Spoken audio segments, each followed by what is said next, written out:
Sabe, é impressionante como a vida de alguém pode mudar assim em 365 dias.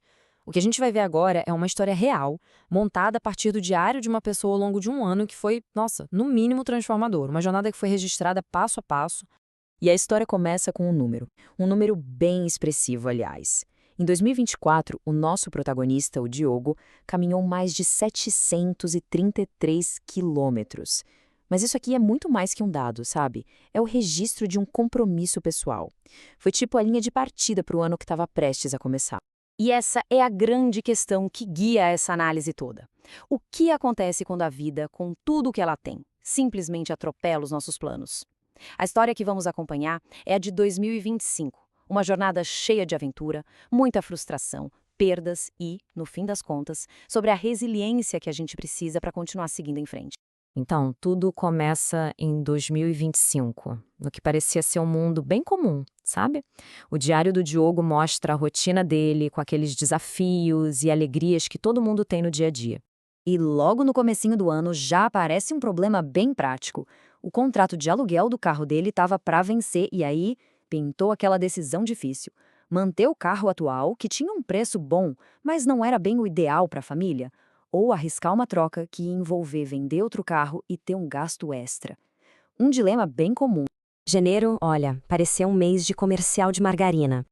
O diário dele registra uma série de coisas boas, férias com a família, uma grana que entrou de um negócio antigo que ele nem esperava mais, comemoração de aniversário e a alegria com a notícia de novos membros chegando na família.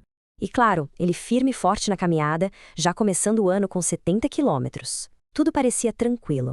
Mas aí a gente avança um pouco no tempo para o meio do ano. É aqui que a tempestade começa a se formar. A narrativa muda. Momentos de muita alegria começam a ser misturados com desafios e uns sinais bem preocupantes do que ainda estava por vir. O ponto alto do ano foi, sem a menor dúvida, uma viagem incrível para o Jalapão com a esposa, a Letícia. E eles fizeram de tudo por lá. Exploraram a capital Palmas, mergulharam em cachoeiras, foram na famosa Lagoa do Japonês, viram as dunas douradas e, claro, flutuaram nos fervedouros. Uma experiência que o diário descreve como pura alegria. Só que, a euforia da viagem logo virou frustração. O carro novo, o Pulse, que era para ser a solução daquele dilema do começo do ano, virou uma dor de cabeça sem fim. Era um tal de vai e volta da oficina, ele chegou até que alugar um outro carro para conseguir se virar.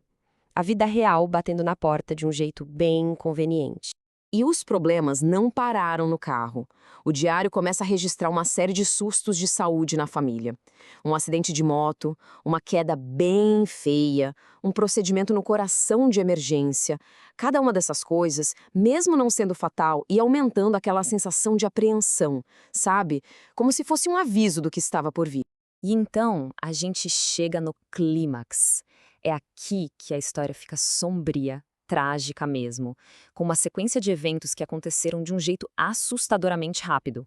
Olhar para essa linha do tempo é chocante, pela velocidade. Em menos de um mês, o que parecia ser só uma dor nas costas de viagem virou uma piora devastadora. Uma queda, a perda de força, internação, a descoberta de um AVC e, por fim, o falecimento. Foi tudo rápido demais. E não tem jeito melhor de marcar esse momento do que com as palavras do próprio Diogo. Essa frase, simples e crua, tirada direto do diário, captura todo o impacto silencioso e real da perda do pai.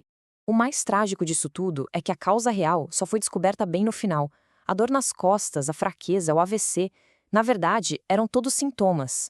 A realidade era um câncer agressivo que já tinha se espalhado por tudo, o que explicou por que a saúde do pai dele piorou tão rápido e de forma tão severa.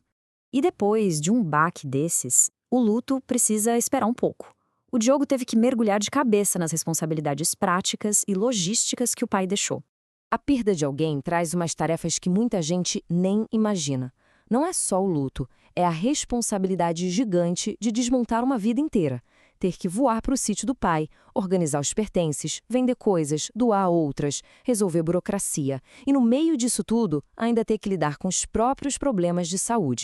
Mas olha que curioso, no meio dessa dificuldade toda, tem essa passagem, um momento de pura humanidade. Ele ajudando o caseiro do sítio, um senhor de quem o pai gostava muito, a usar uma escada rolante de shopping pela primeira vez na vida. É um pequeno gesto de gentileza que se destaca num período tão pesado. E como é que a vida se ajeita depois de uma perda tão grande? O diário começa a mostrar essa busca por um novo normal, com todas as suas complexidades, novas alegrias e pequenas frustrações.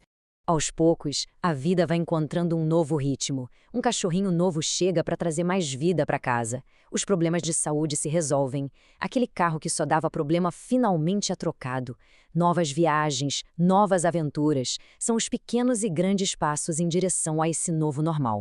E mesmo quando a vida parece que tá andando, o passado continua dando jeito de aparecer, né? O capítulo final das burocracias do pai dele, a descoberta de uma conta bancária que ninguém conhecia, só mostra como essas coisas levam tempo para se resolverem por completo. Para fechar, vamos dar uma olhada na retrospectiva do próprio Diogo, na análise que ele mesmo fez no final desse ano tão, mas tão intenso. A análise dele mostra bem essa dualidade do ano. De um lado, os pontos altos, sucesso nos investimentos, a família crescendo, um cachorrinho novo, viagens inesquecíveis. Mas do outro lado, os baixos. Os problemas sem fim com os carros e, claro, o peso da perda do pai e toda a burocracia que veio junto. E essa é a reflexão final dele, e é muito poderosa. Ele conecta a perda do pai, a perda da mãe 3 anos antes. Ele sugere que aquele luto mal resolvido, o isolamento, tudo isso foi minando a saúde do pai até o corpo não aguentar mais. Isso leva a gente de volta para o começo de tudo. Lembram daquele número, os 733 quilômetros? Pois é, apesar de tudo, da alegria, da frustração, da dor, da perda, ele continuou se movendo. Ele não só alcançou, como superou a meta do ano anterior. E a gente termina com essa reflexão. A história do Diogo mostra um ano que pode sim ser medido em passos. Mas a verdadeira medida não está na distância percorrida, e sim na força para dar o próximo passo. E o próximo. Não importa o que a vida jogue no caminho. E a pergunta que fica é: como é que a gente mede a nossa própria resiliência?